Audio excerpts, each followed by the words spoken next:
Assalamu alaikum. Watan makin ka ɓata dogon lokaci kana karanta dogon PDF ko kuma dogon sako da aka turo ma ta WhatsApp. So me zai hana ka ba AI wannan sakon ko kuma wannan PDF ɗin domin ya nuna ma ko kuma ya fitar ma da muhimman abubuwan da ke cikin sakon. Idan wannan sakon ko kuma wannan PDF ɗin zai kasance ya ɗauke ka minti 30 ko awa ɗaya ko fiye da haka, ko kuma saboda yana dogo ba ka samu lokacin da za ka tsaya ka karanta shi gaba ɗaya ba yanzu nan ballantana ka ba da amsa. Idan ka ɗauki wannan PDF ɗin ko wannan sakon ka ba AI cikin sakan ko kuma cikin ƙanƙanar lokaci, zai takaita ma wannan sakon kuma ya sanar da kai muhimman abubuwan da ke cikin sakon. So yau abin da za mu duba kenan. Da yawan ku da kuke kallon bidiyo ɗinmu ba ku yi subscribing ta channel ɗinmu ba Taurari a YouTube da kuma sauran social media account ɗinmu watan Taurari Tech. Don haka idan ba ku yi subscribing ba, kuna iya ku yi ƙoƙari ku yi, kuma kada ku manta ku yi liking kuma ku yi sharing da sauran jama'a saboda su masu amfana. So bari mu je mu duba mu gani. Ok, kamar yadda za ku gani a wayana,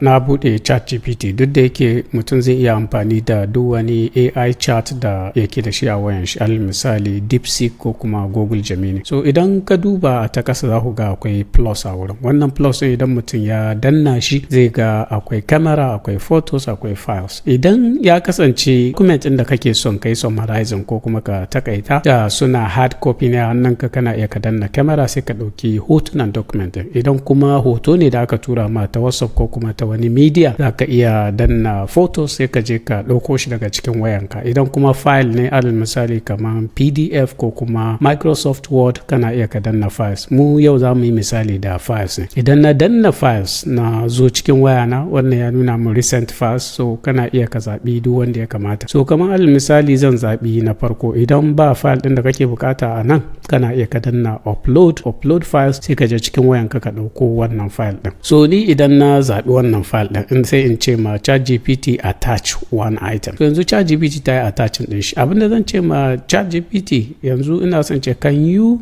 summarize this file, ko kuma can you summarize the attached file and give me the important points and required actions. Maybe ana bukatan yi wani abu a ciki, in ce required actions.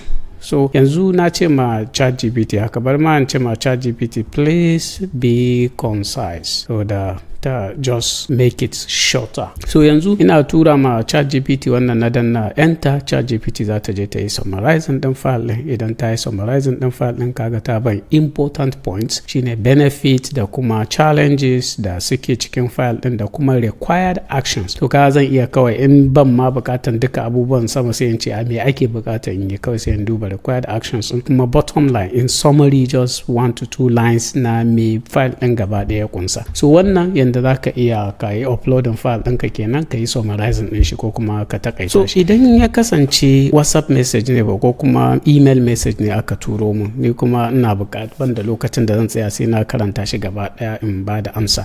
So ɗaya daga cikin abin da za mu yi, alal misali akwai message nan a WhatsApp ɗina, sai in yi copy ɗin message ɗin. Idan na yi copy ɗin message ɗin, sai in zo wajen ChatGPT. Ɗaya daga cikin abin da zan ce ma ChatGPT, can you summarize the message below in less than 100 words. Kaga sai in yi ma ChatGPT, so ina ma ga abubuwan da ake bukata, sai in yi posting. So yanzu da na tura ma ChatGPT, za ta yi summarizing din message din gaba ɗaya abubuwan da ya kunsa. So idan aka duba yanzu wannan atom message din da aka tura min, ChatGPT ta yi min summarizing din shi in just 100 words. Ina iya ma cewa in 20 words or in 50 words. Kana iya ce ma ChatGPT, can you respond to the message? Al misali, can you generate a response to the message?